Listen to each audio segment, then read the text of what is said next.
আপনার অন্তরে যা আছে, আপনারা যে যে বাধ্য করে তার কথা বইলে দেন না। আপনারা কি করবে বলেন? আপনারা খুন করবে? আপনি প্রায় 80 বছর বাঁচছেন, আর কয় বছরই বা বাঁচবেন? আপনি কি খাবেন, কি বাঁচবেন? আপনি বরং যদি আপনার আর্মি মেরে ফেলে, আপনারা যদি ভারতীয় আধিপত্যবাদ গুলি করে, আপনাকে যদি হত্যা করা হয়, কিন্তু সেই রক্তের বিনিময়ে যদি আপনি শহীদদের রক্তের বিনিময়ে নতুন বাংলাদেশ গড়ে যেতে পারেন, আগামী 1000 বছর বাংলাদেশের মানুষ নামাজে প্রার্থনায় আপনার জন্য শুধু দোয়া করবে। ঠিক।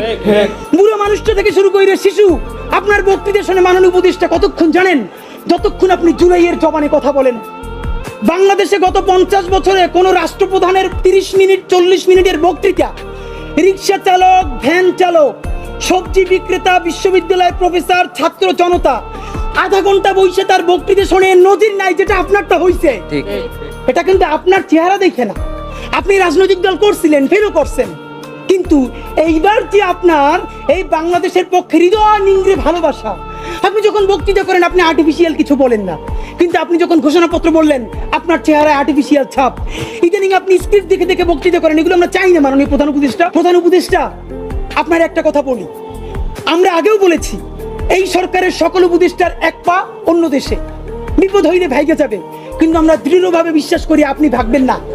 এর প্রমাণ, আপনি যদি ভাগতেন পৃথিবীর কোন দেশ আপনারে রাখতে চায় না বলেন? তাহলে হাসিনার আমলেও 10 তলা বিল্ডিং বাইয়া আপনার আদালতে হাজিরা আপনি দিতে আসতেন না। ঠিক। আপনি তখনই বিদেশ থাকতে পারতেন। আপনি এই দেশে থাকতে চান বলেই আপনি আসছেন, আমরা বিশ্বাস করতে চাই।